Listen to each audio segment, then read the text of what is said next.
പിന്നീട് പറയാം. തഫ്സീർ ത്വബരി എന്റെ കയ്യിലുണ്ട്, ഞാൻ വായിച്ചിട്ട് വീണ്ടും അതിന്റെ ചുവടുണ്ടെങ്കിൽ അത് നിങ്ങൾക്ക് പറയാൻ കിതാബ് കാണിക്കും. ഉസ്താദ് ചെയ്യേണ്ടത് മൊയ്തീശങ്ങളെ വിളിക്കാവോ മുനമ്പത്തെ വീവിനെ വിളിക്കാൻ തെളിവിടെ എന്നല്ല, അവരെ വിളിക്കാൻ തെളിവ് എവിടെയെന്ന് കാണിച്ചു തരണം. അല്ല, ഉസ്താദ് പറയേണ്ടത് മുനമ്പത്തെ വീവിയെ വിളിക്കാൻ തെളിവ് പാടില്ല എന്ന് എവിടെ എന്ന് ചോദിക്കരുത് ഉസ്താദ്. ദയവേത് ജനങ്ങളെ മുമ്പിൽ ചോദിക്കരുത്, കാരണം അതൊരു ഇസ്ലാമിയ ചോദ്യമല്ല, ഉത്തരമില്ലാത്ത കാര്യമാണ്. ഇസ്ലാമിയ ചോദ്യം എന്താണ്? മൊയ്തീശങ്ങളെ വിളിക്കാം, മുനമ്പത്തെ ബീവിയെ വിളിക്കാൻ തെളിവ് എവിടെ? അവർ കേൾക്കും. അവരോട് കറാമത്തിന്റെ അടിസ്ഥാനത്തിൽ നിങ്ങൾ ചോദിച്ചോളിയും എന്ന് പറയുന്ന ഒരായത്ത് ഉസ്താദ് ഓതിയാൽ പിന്നെ നമ്മൾ ഈ പ്രസ്ഥാനത്തിൽ നിൽക്കൂല. അത് നമുക്ക് അതവിടെ നിൽക്കട്ടെ. നമ്മൾ അവിടെ ഞാൻ പറയാം എന്താന്ന് വെച്ചാല്, നമുക്ക് ഇപ്പൊ നിങ്ങൾ പറഞ്ഞ എന്താ, അങ്ങനെ നിങ്ങൾ ചോദിക്കരുത്. എങ്ങനെ ചോദിക്കരുത്? മുജാഹിദുകൾ സാധാരണഗതിയിൽ സ്റ്റേജുകളിലും പേജുകളിലും സമർത്ഥിച്ചുകൊണ്ടിരിക്കുന്ന ഒരു സംഗതിയാണ്. മുഹ്യിദ്ദീൻ ശൈഖിനെ വിളിക്കാൻ പാടില്ല, റസൂലുള്ളാഹിനെ വിളിക്കാൻ പാടില്ല, സഹായം ചോദിക്കാൻ പാടില്ല, അത് ശിർക്കാണ്, ഖുർആന് വിരുദ്ധാണ്. ഇങ്ങനെ ഓല് പറഞ്ഞാൽ അതിന് തെളിവെന്താന്ന് നമ്മൾ ചോദിക്കാൻ പാടില്ല. എന്താ പറഞ്ഞത്? അപ്പൊ പിന്നെ എന്ത് കേട്ടാ പിന്നെ നിങ്ങൾ ആദ്യം ഒന്ന് ഓതിയത്? അല്ല, അങ്ങനെ പെടുന്നു ഞാൻ കരുതിയിട്ടില്ല എന്നോ? അതാണ് അതിന്റെ അർത്ഥം. എന്താ നിങ്ങൾ ഈ പറയുന്നത്? എനിക്ക് മനസ്സിലാകട്ടെ, ഈ ജനങ്ങളൊക്കെ തിരിയട്ടെ. മുജാഹിദ് സ്റ്റേജ് കെട്ടിയ അപ്പൊ തുടങ്ങും എന്താ പറയാ, മുഹ്യിദ്ദീൻ ശൈഖിനെ വിളിക്കാൻ പാടില്ല, റസൂലിനെ വിളിക്കാൻ പാടില്ല, സഹായം ചോദിക്കാൻ പാടില്ല, ശിർക്കാണ്, കുഫറാണ് എന്ന് പറയും. അങ്ങനെ ഓലങ്ങനെ പറയുമ്പോ അതിനെന്താ തെളിവ് എന്ന് നമുക്ക് ചോദിക്കാൻ പാടില്ല എന്നല്ലേ വയസ്സുകാലത്ത് ഇപ്പൊ നിങ്ങൾ ഈ പറയണത്? നിങ്ങൾ ചിന്തിച്ചു നോക്കാണ് എന്താണ് ഇപ്പൊ ഇതിന്റെ അബദ്ധം. അങ്ങനെ ഉസ്താദ് ചോദിക്കരുത്, അതൊരു സാമാന്യ ചോദ്യമല്ല എന്ന് പറഞ്ഞാൽ അത് ചോദ്യമാണ്. ഉത്തരം കിട്ടാതിരിക്കുമ്പോൾ നമുക്കൊക്കെ തോന്നിപ്പോകും അത് ചോദ്യമല്ല. അതിന് നിങ്ങളെ ഞാൻ കുറ്റപ്പെടുത്തുന്നില്ല, എല്ലാ മുജാഹിദുകൾക്കുള്ള കുഴപ്പമാണ്. ഞാൻ ആവർത്തിച്ചു പറയുന്നു, മുഹയ്യിദ്ദീൻ ശൈഖിനെയോ റസൂലുള്ളാഹിയെയോ ദൈവമാണെന്നോ, മറക്കണ്ടങ്ങളാരും ദൈവമാണെന്നോ, ദൈവാവതാരമാണെന്നോ, ദൈവപുത്രനാണെന്നോ, ദിവ്യത്വമുണ്ടെന്നോ വിശ്വസിക്കാതെ, മറിച്ച് അള്ളാഹു അവർക്ക് നൽകുന്ന കഴിവ് കൊണ്ട്, അള്ളാഹുവിന്റെ കഴിവ് കൊണ്ട് മഹാത്മാക്കൾ അവർ സഹായിക്കുമെന്ന വിശ്വാസത്തോടെ അവരോട് സഹായം ചോദിക്കൽ ശിർക്കാണ് എന്ന് ഈ ആയത്തിൽ എവിടെ തെളിവ്? അല്ലെങ്കിൽ വേറെ ഏതായത്തിലാ തെളിവുള്ളത്? തെളിവ് നിരത്താൻ ആർക്കും കഴിഞ്ഞിട്ടില്ല. ചോദ്യങ്ങൾ ചെല്ലുമ്പോ മൗലവി പറഞ്ഞത് അത് ചോദിക്കരുത്, അത് ചോദിക്കാൻ പറ്റുമോ ഇല്ലേ എന്നുള്ളത് നമുക്ക് പിന്നീട് പറയാം. അത് ചോദിക്കരുത്. ജനങ്ങളൊന്നും തിരിയട്ടെ, ജനങ്ങൾക്ക് മനസ്സിലാകട്ടെ എന്തുകൊണ്ട് അത് ചോദിക്കരുത് എന്ന് പറയുന്നു. അതിന് മറുപടിയില്ല. ഖുർആനിൽ ഇങ്ങനെ ഒരു ആയത്ത് തെളിയിക്കാൻ കഴിയോ? കഴിയില്ല. കഴിയെങ്കിൽ എത്ര കാലായി ഞങ്ങൾ ഇത് ചോദിക്കാൻ തുടങ്ങിയിട്ട്. മുഖാമുഖം തന്നെ നേരത്തെ പറഞ്ഞില്ല, 300ഓളം മുഖാമുഖമായി, ചെറുതും വലുതുമായിട്ട്, കേരളത്തിലും പുറത്തുമായിട്ട്. അള്ളാഹുവിന്റെ തൗഫീഖ് കൊണ്ട് ഞങ്ങൾ നടത്തുന്നു. അള്ളാഹു കബൂൽ ചെയ്യുമാറാവട്ടെ. അവിടെ ഒക്കെ ഞങ്ങൾ ഇത് ചോദിക്കുക. അപ്പൊ കാണാം എന്നിരുന്നാലും തന്നെയും അല്ല എന്ന് പറഞ്ഞിട്ട് എന്തെങ്കിലും പിന്നെ അതല്ല മറ്റേ അത് പിന്നെ എന്നിങ്ങനെ പറഞ്ഞ അത് ഇത് എന്താ അത്? ഖുർആനിൽ എവിടെ ആയത്ത്? എവിടെ ഖുർആനിൽ എവിടെ ആയത്ത്? ഏതെങ്കിലും ഒരു മുഫസ്സിർ അത് പറഞ്ഞിട്ടുണ്ടോ? ഞങ്ങൾ ഇത്ര ഊക്കിൽ നടക്കുന്നത് അതല്ലേ? അത് നിങ്ങൾ മനസ്സിലാക്കട്ടെ. എന്താ ഞങ്ങൾ എത്ര മുജാഹിദുകൾ വലിയ ആവേശത്തോടല്ലേ വരുന്നത്? എന്നിട്ടും ഞങ്ങൾ വലിയ ഉസ്താദന്മാരും തെരഞ്ഞെടുത്ത ഉസ്താദന്മാരും ഉള്ളവരെന്നെ പിന്നെ പോയിരിക്കുക. നോക്കിങ്ങള്, ഞങ്ങൾ ഈ കുട്ടികൾ ഇത് ഇത്ര ധൈര്യത്തിൽ വരുന്നത് എന്തുകൊണ്ടാണ്? ഞങ്ങൾക്കറിയാം മുജാഹിദുകൾക്ക് ഇതിൽ തെളിവില്ല എന്ന് ഞങ്ങൾക്കറിയാം. അതുകൊണ്ട് വരികയാണ്. അല്ലേ ഇപ്പൊ ഞങ്ങൾ ഈ ധൈര്യത്തിൽ നിങ്ങൾ ചിന്തിച്ചു നോക്കാണ്.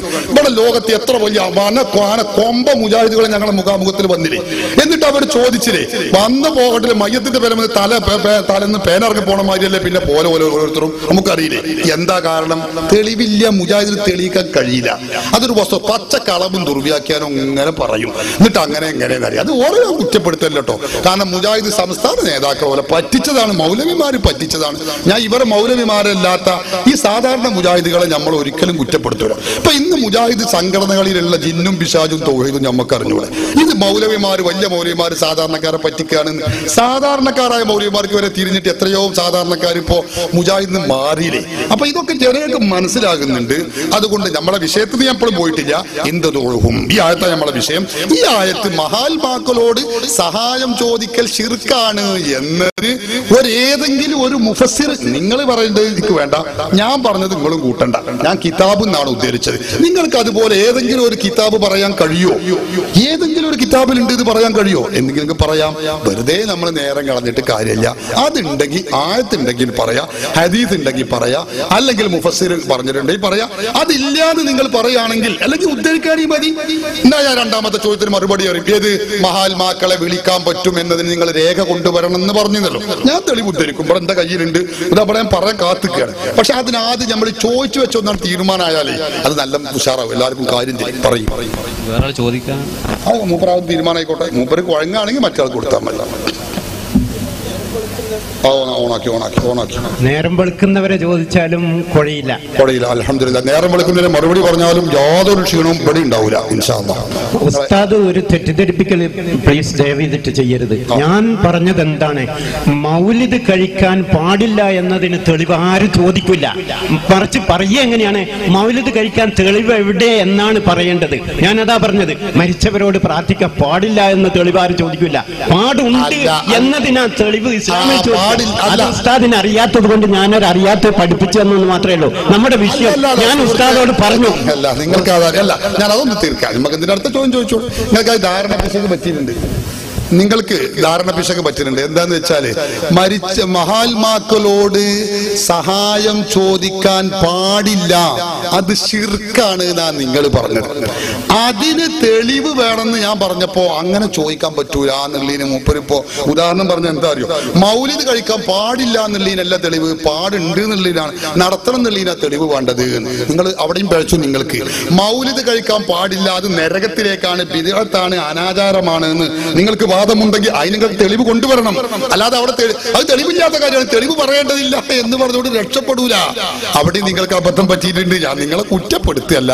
അത് ഉസൂല് എന്ന് പറഞ്ഞ ചില സംഗതികളുണ്ട്, ജമ്മുൽ ജവാമി, മുസ്തസ്ഫ പോലത്തെ കിതാബുകൾ ഞാൻ കുറ്റപ്പെടുത്തില്ല കേട്ടോ. അത് ഓതാത്തൊരു കുഴപ്പമാണ് നിങ്ങൾക്കുള്ളത് എന്ന് പറഞ്ഞാൽ നിങ്ങൾ എന്നൊന്നും പഴി ചാടരുത്. അതിന്റെ കുഴപ്പമാണ്, നിങ്ങളുടെ വാദമാണത്. അത് നിങ്ങൾ മനസ്സിലാക്കണം. എന്ത്, ഈ മരണപ്പെട്ടു പോയ മഹാത്മാക്കളെ വിളിച്ചാൽ അവൻ മുശ്രിക്കാണ്, ശിർക്കാണ്. ഇത് നിങ്ങളെ വാദത്തിന് തെളിവ് കൊണ്ടുവരണം. അൽ ബയ്യിനത്തു അലൽ മുദ്ദഈന റസൂലുള്ളാഹി സ്വല്ലല്ലാഹു അലൈഹി വസല്ലം തങ്ങൾ പറഞ്ഞിട്ടുള്ളത് ഹദീസ് നിങ്ങൾക്കറിയില്ലേ. സുന്നത്തും ഖുർആനും സുന്നത്തി ആളാന്ന് പറഞ്ഞാൽ മുറുകെ പിടിച്ചാൽ പോലെ അത് മറിച്ചു നോക്കണം. റസൂലുള്ളാഹി പഠിപ്പിച്ച ഹദീസിൽ കാണാം അൽ ബയ്യിനത്തു അലൽ മുദ്ദഈ. ഒരു വാദം ഉന്നയിക്കുന്നവന്റെ പേരിലാണ് തെളിവ് വേണ്ടത്. വാദം, നിങ്ങളെ വാദം എന്താ? മഹാത്മാക്കളെ വിളിച്ചാൽ സഹായം ചോദിച്ചാൽ അവൻ മുശ്രിക്കാണ്, കാഫിറാണ് എന്നാ റസൂൽ പറയുന്നു. അങ്ങനെ പറഞ്ഞാല് നിങ്ങൾ വാദം തെളിവ് കൊണ്ടുവരണം. അപ്പൊ നിങ്ങൾ തെളിവ് വേണം. തെളിവ് കൊണ്ടുവരാതെ നിങ്ങളെ പ്രസ്താവിച്ചിങ്ങനെ പോയാല് നിങ്ങളെ പ്രസ്താവന വിഴുങ്ങാൻ മാത്രം അന്തംഗംബികളായിട്ടുള്ളവർ ഇവിടെ ആരുമില്ല. മുജാഹിദ് നേതാക്കളോ മുജാഹിദുകളോ അവരുണ്ടാവും. ഞാൻ അവരെ കുറ്റപ്പെടുത്തുന്നില്ല, അവർക്ക് അത്രയല്ലേ വിവരമുള്ളൂ. ഞാൻ അവരെ കുറ്റപ്പെടുത്തുന്നില്ല. ഖുർആനും സുന്നത്തും പഠിച്ചവർക്ക് അതിന് കഴിയില്ല. അതുകൊണ്ടാണ് ഞാൻ പറഞ്ഞു, ഖുർആനുണ്ടോ നിങ്ങൾ പറഞ്ഞോളി, ഹദീസ് ഉണ്ടോ പറഞ്ഞോളി. ഇല്ലേ, ഖുർആനിന്റെ മുഫസ്സിറുകൾ, വ്യാഖ്യാതാക്കൾ ഉണ്ടല്ലോ, അവരാരെങ്കിലും പറഞ്ഞിട്ടുണ്ടോ പറഞ്ഞോളൂ. ഇതല്ലാതെ നിങ്ങൾ ഇങ്ങനെ പറയാ, എന്നിട്ട് പറയാ ഇത് മുഹയ്യദ്ദീൻ ശൈഖിനെ ആ ചുരത്തും വന്ന് വിളിച്ചതിനെ പറ്റി തന്നെയാണ്, കൊടുങ്കാറ്റ് വരുമ്പോ വിളിക്കുന്ന പറ്റി തന്നെയാണ്, ഇത് സുനാമി ഉണ്ടാകുമ്പോ തന്നെയാണ്, കപ്പൽ മാറി. അത് നിങ്ങൾ പോക്കറ്റിന് എടുത്തതാണ്, അവിടെ തന്നെ വെക്കുക എന്നല്ലാതെ ബിസ്മിൻ ചൊല്ലി അവിടെ തന്നെ വെക്കുക, അവിടുന്ന് എടുക്കുക അവിടെ തന്നെ വെക്കുക. അത് നമ്മളെ വിവരമുള്ളവരെ മുമ്പിൽ അത് നടക്കൂല. മൈക്ക കൊടുക്കുക, മുമ്പർക്ക് അതിനെ കുറിച്ച് എന്തെങ്കിലും പറയാണ്ടി പറയാം.